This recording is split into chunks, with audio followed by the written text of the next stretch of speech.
Merhaba, kanalıma hoş geldiniz. Bu videomda elimde görmüş olduğunuz bu çanta yapılışını paylaşacağım. Yapımı gayet kolay, sadece birazcık uzun sürüyor ve çok zevkli bir çanta oldu ve çok da şık oldu. Ayrıca bakar mısınız, farklı bir tarzda bir çanta yapmış olacağız. Ben elimde olan kağıt ip kullandım ama pamuklu makrame ya da işte polyester makrame ile yapılırsa da çok güzel olacağını düşünüyorum. Elinizde kağıt ip varsa benim gibi kağıt iple de yapabilirsiniz ama alacaksanız pamuklu makrame ya da polyester makrame ile deneyebilirsiniz. Bir önceki videomda oval çanta taban yapılışını paylaştım. Detaylı bir şekilde anlatmaya çalıştım elimden geldiğince. Devamında ise dümdüz örüp ilerliyoruz. Şu ağlar kısmımız var. 3 sıra onu yapıyoruz. Daha sonra çantamızın askısını yapıyoruz. Kısaca astarlamadan da bahsettim. Çünkü astarlama aslında bu çantaya ayrı bir hava katıyor. Önemli olduğunu düşündüğüm için ondan da bahsettim. Bakın bu şekilde. Hatta benimki bir tık küçük oldu. Daha büyük çalışırsa daha güzel olur. Büzgülü bir astar yaptım. Yine kendi ipinden bakın bu şekilde içerisine ip geçirip büzgülü şöyle açılıp kapanabilen tarzda kullandım ve oldukça da geniş oldu. Şu an siyah olduğu için göremiyorsun ama oldukça geniş bir astar oldu aslında. Geniş bir çanta oldu, pardon. Şimdi şunu da söylemek istiyorum. Öncelikle bir kese halinde dikiyoruz astarımızı. Daha sonrasında şuradan sabitledim. Çantanın gövde kısmından, bakın şu kısımdan dikerek sabitledim. Aynı renk ip kullandığınız için kesinlikle belli olmuyor. Dümdüz bir dikiş yaptım. Buraya sabitledim. Önemli olan birazcık uzun kesmemiz. İşte nasıl ölçü aldığımı, nasıl astarımı yaptığımdan da kısaca video içerisinde bahsediyor olacağım. Yine kısaca bahsetmek istedim. 250 gram tamamını kullandım. Yaklaşık yani 270 gram da diyebiliriz aslında. O yüzden 300 gram alırsanız elinizde garanti olacağını düşünüyorum. İdeal boyutlarda oldu. Böyle hani küçük bir çanta olmadı ve çok da şık oldu. Dediğim gibi ben çok beğendim. Umarım siz de beğenmişsinizdir. Videomu beğenmeyi ve kanalıma abone olmayı unutmayın lütfen.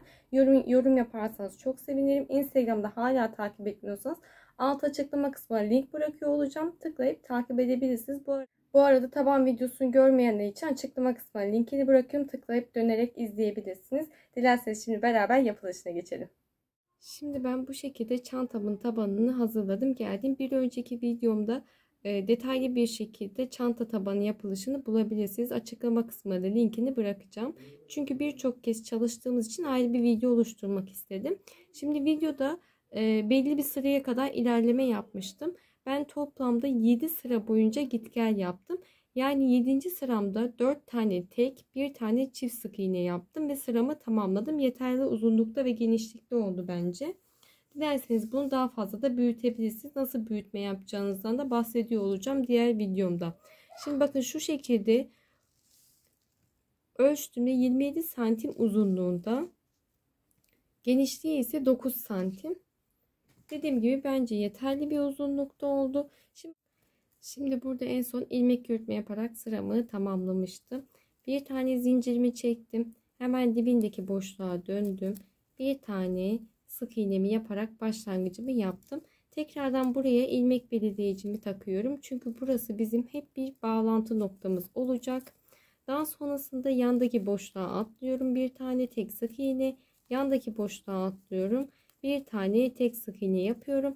Artık bu saatten sonra herhangi bir arttırma yapmadan ilerliyoruz. Her boşluğa tek sık iğne yapacağım. Bu da zamanla bizim yukarıya doğru dönüşümüzü sağlayacak, arttırma yapmadığımız için. Hep alt sırada taban kısmında yani arttırmalar yapmıştık bu kenar kısımlarında. Bu kenar kısımlarında da arttırma yapmadan her boşluğa bir tane sık iğne yaparak başlangıç noktama kadar ilerliyorum. Şimdi son boşluğuma da bir tane sık iğne yaparak sıramı tamamladım. Burası ilmek yürütme yapacağımız nokta. İlmek belirleyicimi çıkardım ben. Şimdi şu şekilde yapacağım. Direkt üstüne batacağım. Daha sonrasında çünkü burada hani ilmek yürütme yaptığımız nokta belli olsun istemiyorum. Onu da şu şekilde yapacağım. Burada son boşluğa sık iğnemizi yaptıktan sonra bakın şurası ilmek yürütme yaptığımız nokta. Bu da bir üst sıraya başlangıç yaparken normalde şöyle tığımızı geçirip ipimizi çekip ilmek yürüttüğümüz nokta. Ama bu nokta belli olsun istemiyorsanız direkt boşluktan tığımı geçirdim. İpimi çektim ve bir tane sık iğne yaparak diğer sıranın başlangıcını yaptım. Yandaki boşluğa atladım. Bir tane sık iğnemi yaptım. Yine de bakın bu ilk sık iğne yaptığım noktaya şöyle ilmek belirleyicimi takıyorum ki başlangıç noktamızı unutmayalım diye. Çünkü ben bu ilmek yürütme yaptığımız noktalar belli olsun istemiyorum çantanın yan tarafında. O yüzden bu şekilde direkt üzerine atladım. Bundan sonra dümdüz öreceğiz. Birleştirme yapmayacağız. Bu noktaya geldiğimizde de yine bir boşluğa batıp düz devam edeceğiz. Artık sıra birleştirmesi yapmıyoruz. Direkt dümdüz dönerek ilerleyeceğiz. Bu belli bir süre sonra üste doğru dönmeye başlayacak. Çünkü arttırma yapmıyoruz. Devamında da ekstra farklı bir şey yapmıyorum. Sadece her boşluğa bir tane sık iğne yapıyorum. İstediğim boyuta ulaşana kadar. Şimdi ben belli bir süre ilerleyeceğim. Daha sonra görüşmek üzere. Şimdi ben size bahsettiğim gibi ilerledim. Bakın dönüşümü sağlamış oldum. Size de söylemiştim bir süre sonra kıvrılmaya başlıyor diye. Benim için yeterli bir uzunlukta oldu. Ben 28 sıra boyunca gittim. Hani en son arttırmamı yaptığım noktadan itibaren 28 sıra boyunca giderek tamamladım. Dediğim gibi benim için yeterli bir uzunlukta oldu. Şimdi şu şekilde sadece sık iğne yaptığımız kısmın ölçüsünü vermek istiyorum. Tabandan itibaren şu şekilde ölçtüğümde görünen kısma kadar diyeyim. 16 santim, hatta 16 birazcık tabana dönüyor. 15 santim uzunluğunda örgümü tamamladım. Kaç sıra ördüğümü de söylemiş oldum sizlere. Şimdi buradan sonra model oluşturacağız. File görüntüsünü yapacağız. Şimdi bakın ilmek belirleyici öncesindeki son boşluğuma bir tane sık iğnemi yaptım. İlmek belirleyicimi çıkartıyorum. İlmek belirleyicinin olduğu boşluktan tığımı geçirdim. İpimi çekip son sık iğnemi yaparak sıramızı tamamlamış olduk. Şimdi buradan şu şekilde zincir çekiyoruz. 1, 2, 3, 4, 5, 6, 7, 8, 9, 10. Bakalım. Şimdi 10 tane zincirimi çektim. Bence yeterli oldu. Bakın hemen dibindeki sık iğneye battım. Hemen dibindeki sık iğneden itibaren saymaya başlıyorum. 1, 2, 3, 4, 5, 6, 7. 7 tane sık iğne atladıktan sonra boşluktan tığımı geçirdim. İpimi çekip sık iğnemi yapıyorum bu noktada. Bakın 10 tane zincir bence yeterli oldu.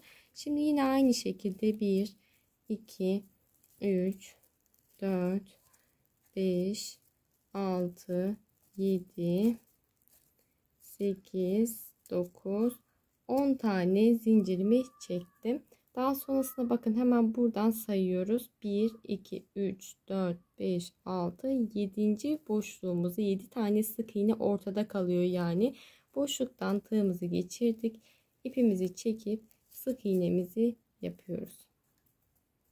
Bakın bu şekilde file görüntüsünün başlangıcını yapmış olduk. Yine sayıyorum. 1, 2, 3, 4, 5, 6, 7, 8, 9, 10 tane zincirimi çektim. Daha sonrasında 1, 2, 3, 4, 5, 6, 7 tane sık iğne atlıyorum. Boşluktan tığımı geçirdim. İpimi çektim ve sık iğnemi yaptım. Devamında yine aynı şekilde 10 tane zincir çekeceğim. Bakın şu şekilde göstermek istiyorum. Ben sıra sonuna kadar hesapladığımda 7 tane sık iğne benim için yeterli oldu. Tam ideal eşit oldu. O yüzden 7 tane sık iğne bıraktım. Bakın boşluk mesafesi de gayet iyi bence. Ne çok geniş ne de çok dar oldu. Bence iyi oldu. Buradaki sayıda tamamen size kalmış bir şey. İsterseniz değiştirebilirsiniz. 6 sık iğne ya da 8 sık iğne de bırakabilirsiniz. Tamamen tercih meselesi söylediğim gibi. 10 tane zincir de gayet ideal oldu. Şimdi sıra sonuna kadar aynı şekilde ilerleyip geliyorum. Şimdi size bahsettiğim gibi bakın sıra sonuna kadar ilerledim. Sonda benim 7 tane sık iğnem kaldı. Hemen şuradan bakın başlangıç yaptığım sık iğnenin tepesinden tığımı geçirdim. İpimi çekiyor ve bir tane sık iğnemi yaparak son halkamı yaptım. Elimi şöyle tutarsam daha iyi göreceksiniz. Son halkamı boşluğumu yapmış oldum. Burası da benim bakın şöyle başlangıç noktamdı.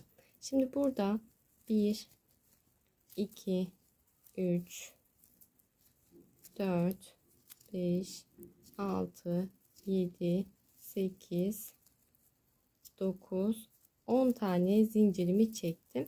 Hemen burada zincirimizi sayıyoruz. 1, 2, 3, 4, 5, Beşinci zincirim tam ortası, hatta şöyle olacak, 6. Bakın 1 2 3 4 5. Beşinci zincirim tam ortası oluyor. Tığımı geçirdim, ipimi çekerek sık iğnemi yaptım bu noktaya. Bakın şöyle bir tane yatay halka yapmış olduk. İkinci sıramızın başlangıcını yaparken.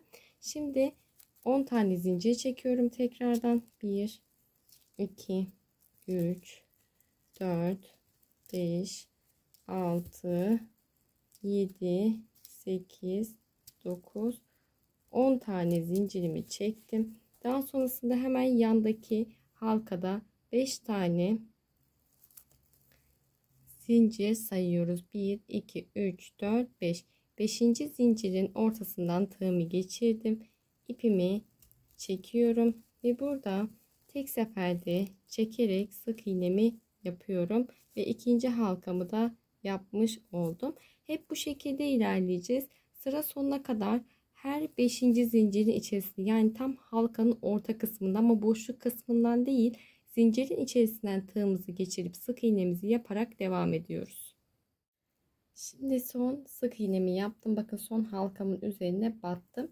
Burası başlangıç, hani yaptığımız nokta var ya, bir üst sıranın başlangıcı, ikinci sıramızın başlangıcını yaptığımız, birazcık bakın bu şekilde yatay duruyor. Şimdi 10 tane zincirimi çektim. Direkt bunun tepesine batıyorum. Orta kısmına 5. sık iğnemize batıyoruz. 5. zincirimize pardon batıyoruz. Sık iğnemi yaptım. Direkt yani 3. sıranın başlangıcını bu şekilde yapmış oldum. Birinci boşluğun tepesine batarak. Devamında yine aynı şekilde 10 tane zincir çekeceğim. 5 tane zincir burada sayıp 5. zincirden tığımı geçirip sık iğnemi yapacağım. Bir sıra daha bu şekilde yapıp sıramızı tamamlayıp geliyoruz. Şimdi 3. sıramın sonuna geldim. Bakın şu şekilde saydığımızda şuradan 1 2 3 sıra boyunca gittik ve 3. sıramın sonundayım. Burası hani bir üst sıranın başlangıcını yaptığımız nokta ya. Burada 10 tane zincir çekmeyeceğim. 1 2 3 4 tane zincir çekiyorum. 1 2 3 dördüncü noktadan şöyle tığımı geçirdim, ipimi çekip ilmek yürütme yaparak bu noktayı şöyle bir bağlantı yapıyorum. Bakın, çünkü bir sıranın başlangıcını yapmayacağım, hani sıra sonunda ilmek yürütme yaptığımız gibi düşünün. Bu şekilde 4 tane zincir çektim ve burada bir tane ilmek yürütme yaptım, tam orta kısmına kadar ilerleyip. Şimdi burada sıramızı tamamlamış olduk. Şunu da söylemek istiyorum, şöyle yatay göstereyim, daha iyi göreceksiniz. Ben ütüledim artık, çünkü çantamızın gövde kısmı tamamlandı. Askı kısmının başlangıcını yapacağız. Aynen bu şekilde şu iç kısmından ütüyü döndürerek ütülemesini yaptım. Bakın gayet düzgün ve dümdüz gözüküyor. Dediğim gibi şimdi askı kısmına geçeceğiz. Askı kısmından önce astarımızı da keselim. Çünkü birazcık böyle ipler olacağı için üst kısmında astarı yerleştirmek kolay. Öncelikle çizip keselim, yani bu şekilde ölçüsünü alalım istiyorum. Nasıl yapacağımızı göstermek istiyorum kısaca. Şimdi ben yine aynı renkte siyah çantamız olduğu için siyah bir kumaş kullanacağım. Elimde olan siyah bir kumaşımı değerlendirmiş olacağım. Şimdi öncelikle şu şekilde bakın kumaşın üzerine çantamızı yerleştiriyoruz iyice. Birazcık alt kısmında pay bırakıyoruz. İşte yan kısımlardan dikme payı bırakıyoruz. Üst kısmında da bakın şu şekilde fazlalığım var. Çünkü büzgü yapıp bir de hani şu şekilde kıvırma payı olduğunu göz önünde bulunduracağız. Daha sonrasında içerisine ip geçip büzgü yapacağız. O yüzden bu şekilde bir taslak, bir şablon oluşturuyoruz. Kestik kumaşımızı. Daha sonrasında makine dikişi yapacağım. Aynen bu şekilde kese halinde. Taban zaten dikmeye gerek yok. Bakın şu şekilde kıvırdığım için tabanlı gözüküyor. Yanlardan dikeceğim. Şu uç kısmını dediğim gibi biraz içe doğru kıvırıp yanlarda boşluk bırakıp içerisine ip geçirip büzgü yapacağım. Tam bir kese halinde oluşturacağım. Daha sonra içerisine yerleştirme yapacağım. Şu kenar kısmından şuradan dikmeyi düşünüyorum. Şimdi şu astarımı dikip geleyim, beraber sabitlemesini yapalım. Şimdi bakın bahsettiğim gibi normal düz bir kese halinde astarımı diktim geldim. İç kısmı ters kısmımız. Şurada hafif bir boşluk bıraktım. Daha sonrası ip geçirip büzdürmek için başta da söylemiştim zaten. Şimdi içerisine şu şekilde yerleştiriyoruz. Tabi bu çanta şu an yatay bir şekilde olduğu için içerisinde asla biraz küçük gibi duruyor ama asla küçük değil. Aynı boyutta oldu.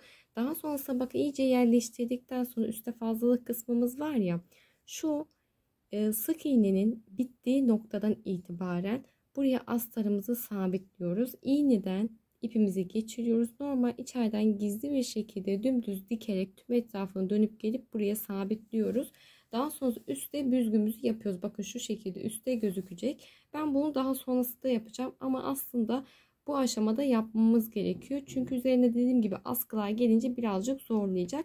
Bunu da bu şekilde göstermiş olmak istedim. Fikir olması açısından sizlere astarlama bu şekilde olacak. Şöyle çıkartıyorum. Şimdi beraber askı kısmına geçelim.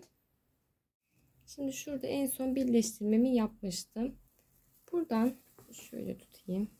Şimdi burada zincir çekeceğiz askı kısmı için. Şu şekilde yapmayı düşünüyorum. İstediğimiz boyuta ulaşana kadar, yani şu anda sizlere fikir olması açısından ben sayacağım ama istediğiniz boyuta ulaşana kadar öncelikle zincir çekiyoruz. 2, 3, 4. Şimdi toplamda 82 adet zincir çektim. Bakın şu şekilde tuttuğumuzda askı uzunluğunuz ne kadar istiyorsanız o kadar zincir çekmeniz gerekiyor. Bu arada tam orta kısımlarını şu şekilde ilmek belirleyici taktım. Burası bizim ön tarafın boşluğu diyelim. Burası da arka taraf için olan son boşluğumuz, ilk boşluğumuz. 2 tane askı yapacağız. Öncelikle ön tarafı yapacağız. Bakın diğer türlü de diğer tarafa da aynı şekilde taktım. Burası da başlangıç yaptığım nokta zaten. 82 adet zincirimi çektikten sonra ilmek belirleyicimin olduğu halkanın içerisinde tam orta kısmından tığımızı şöyle geçiriyoruz. İpimizi çekip sık iğnemizi yaptık. Hemen yanındaki zincirin içerisinden tığımı geçirdim. Bir tane daha sık iğnemi yaptım ve bu şekilde yine 82 adet zincir çekip bir sonraki şuradaki halkanın içerisine batıyoruz. Şimdi 82 adet zincirimizi çektikten sonra hemen bakın buradan başlamıştım ya, bunun yanındaki halkanın içerisinde şöyle örgümü döndürmem gerekiyor. Halkanın tam orta kısmından zincirimizin içerisinden tığımızı geçiriyoruz.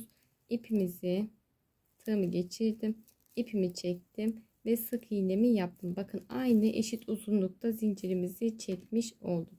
Daha sonrasında yanındaki zincirden tığımı geçiriyorum, ipimi çektim ve sık iğnemi yaptım. Buraya 2 tane sık iğne yapmış oluyoruz. Bir tanesi buraya sabitlemek için, bir tane sık iğnemizde dönüşümüzü sağlamak için. Yine aynı şekilde zincir çekeceğim. 82 adet zincir çekiyorum. Bu sefer geldiğimde bakın buradaki halkamın ortasına sabitliyor olacağım. Şimdi 80 tane zincirimi çektim. Bakın bu şekilde. Sıra geldi. Bakın buradakine batmıştık. Buradaki boşluğumuza geldi sıra. Buradaki boşluğumuzda da tam orta kısmından şu şekilde tığımı geçiriyorum. İpimi çektim.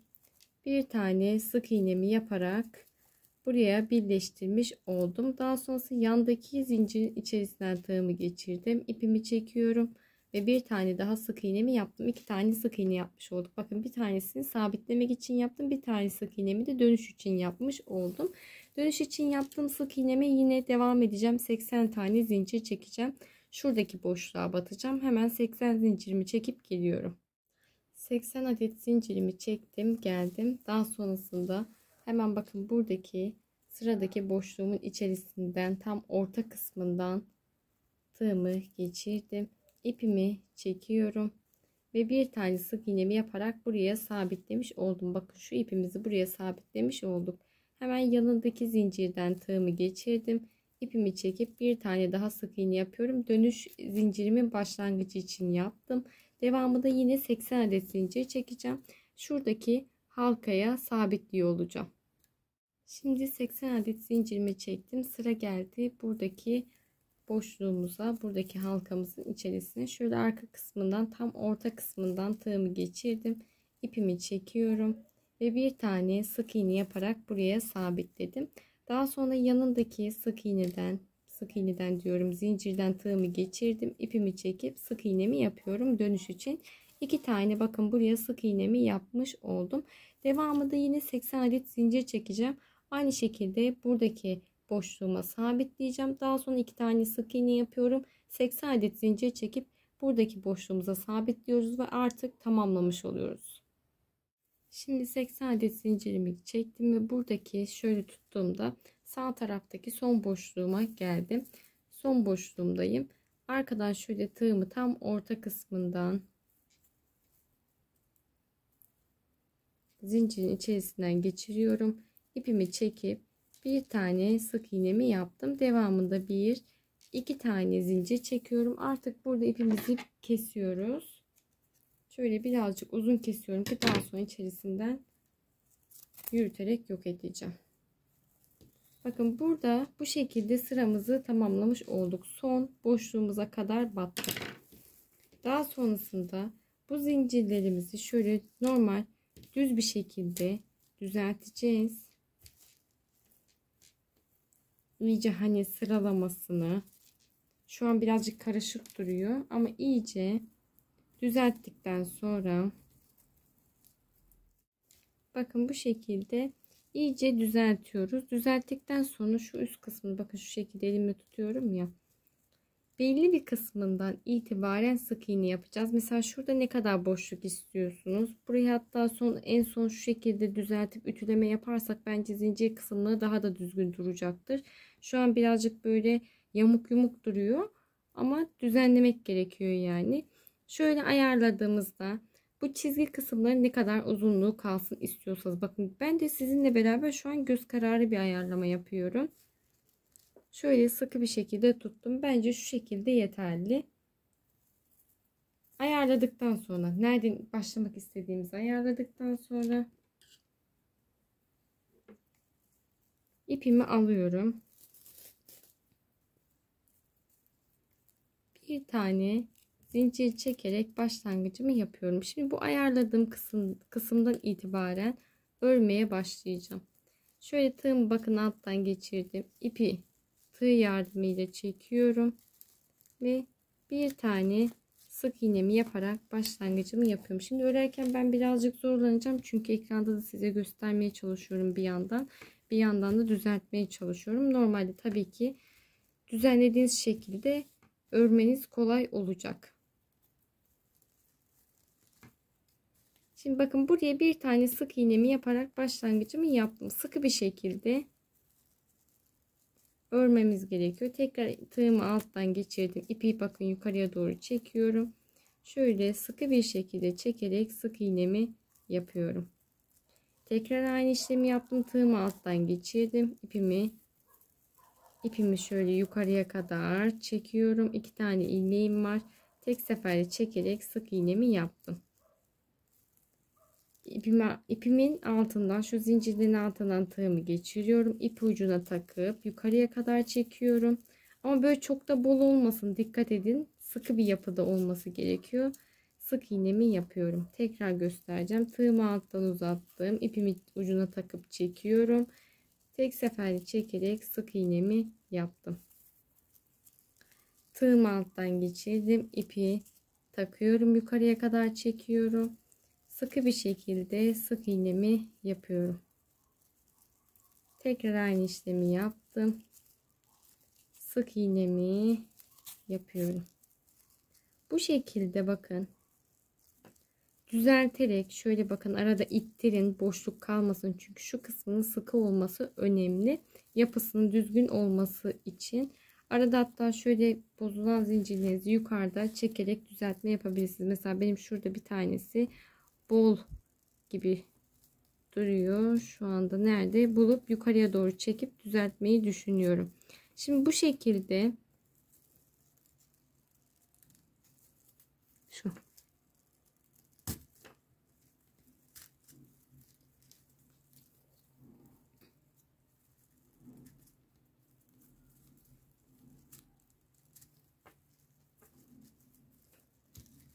bakın bu şekilde ara ara buradaki ilmeklerinizi, zincirlerinizi düzeltmeyi unutmayın. Daha sonrasında aynı gösterdiğim gibi diğer tarafta ne kadar boşluk kalsın istiyorsanız, ki bu karşı tarafta eşit olmak zorunda. Mesela şöyle tuttuğumda şu kısım eşit gibi gözüküyor. Bu kısma kadar sık iğne yaparak devam edeceğim. Hem burayı düzenliyorum, toparlıyorum elimde. Sıkı bir şekilde örüp geliyorum şimdi. Şimdi bakın size bahsettiğim gibi tam karşılığı gelen kısmına kadar sık iğne giderek ilerledim. Şunu söylemek istiyorum. çok kolay değil sık iğne giderek ilerlemek. Çünkü ipler yamulup şekli bozulabiliyor. O yüzden sürekli bir ayarlama istiyor. Bu şekilde yapmak istemezseniz, hani uğraştırıcı diye düşünürseniz, direkt elinize ipinizi alıp bu şekilde dolayarak şu kısmı buradan başlayıp buraya kadar ipinizi sararak, işte dolama yaparak yani askı kısmını oluşturabilirsiniz. Ama bu şekilde de gayet güzel oluyor. Sadece uğraşmak istemezseniz bunu da söylemek istiyorum. Alternatif olabilmesi açısından. Diğer türlü bu şekilde çok güzel ve kaliteli duruyor. Bakın, sadece birazcık zorluyor. Bunu da söylemiş olayım. Daha sonrasında tam karşılık gelen kısmına kadar ilerledikten sonra bir tane zincirimi çektim. İpimi birazcık uzun kesiyorum. Daha sonrasında iğneye takıyoruz ipimizi. İğneden ipimizi geçiriyoruz daha sonrasında ve içerisinden, bakın şöyle, içerisinden birazcık yürütüyorum. Daha sonrasında burada hemen şöyle dibinden keserek ipimizi yok etmiş oluyoruz. Bakın, burada da görüntü olarak gayet güzel gözüküyor. İpimiz iç kısmında kalmış oluyor. Dediğim gibi bakın, modelimiz bundan ibaret. Şimdi bunun aynısını arka taraf için de yapacağım. İlmek belirleyiciyi takmıştım. Yani tam orta kısmını bulmuştum. Şimdi şuradan hemen buradaki ilmek belirleyicim oldu. Bakın, bu kenar kısmında herhangi bir boşluk bırakmıyoruz. Hemen diğer tarafa ait olan halkanın içerisine, bakın şöyle parmağımı koyayım. Hemen dibindeki halkanın içerisinden işte 80 zincirimi çekerek diğer taraftaki halkanın içerisine kadar ilerliyorum. Sadece şu 4 zincir çekerek, işte ilmek yürütme yaptığımız kısım var ya, birleştirme yaptığımız kısım, pardon, 4 zincir çekerek oraya batmayı düşünmüyorum ben. Buradaki ilmek belirleyicimi taktığım boşluğa kadar ilerleyeceğim. Burada herhangi bir boşluk bırakmıyorum dediğim gibi. Bakın, şuradan başlamıştım şöyle. Şuradaki halkadan başlamıştım. Hemen buradaki halkadan da 80 adet zincirimi çekerek aynı şekilde ilerleyip ve yapacağım. Çantamız bundan ibaret. Bu kısmını gösterdiğim için bir tarafını, diğer tarafını göstermeyeceğim. Çünkü ekstra farklı bir şey yok. Yeteri kadar açıklayıcı anlatabildiğimi düşünüyorum. Astarımdan da bahsetmiştim bu şekilde. Astarımı sabitleyeceğim. Şimdi ben şu kısmını yapmadan önce direkt dediğim gibi, az önce de söylediğim gibi şu kısımdan dikerek sabitleyeceğim. Gayet güzel, şık bir çanta oldu. Ben siyah tercih ettim. Elimde siyah kağıt ipi olduğu için. Siz pamuklu makrume, polyester makrume de kullanabilirsiniz ya da benim gibi kağıt ip de kullanabilirsiniz. Elinizde varsa değerlendirebilirsiniz. Ama oldukça şık ve kolay bir çanta oldu. Hem de böyle kısa sürede yapabileceğimiz farklı tarzda bir çanta oldu. Ben çok beğendim. Umarım siz de beğenmişsinizdir. Bir sonraki videoda görüşmek üzere. Hoşça kalın.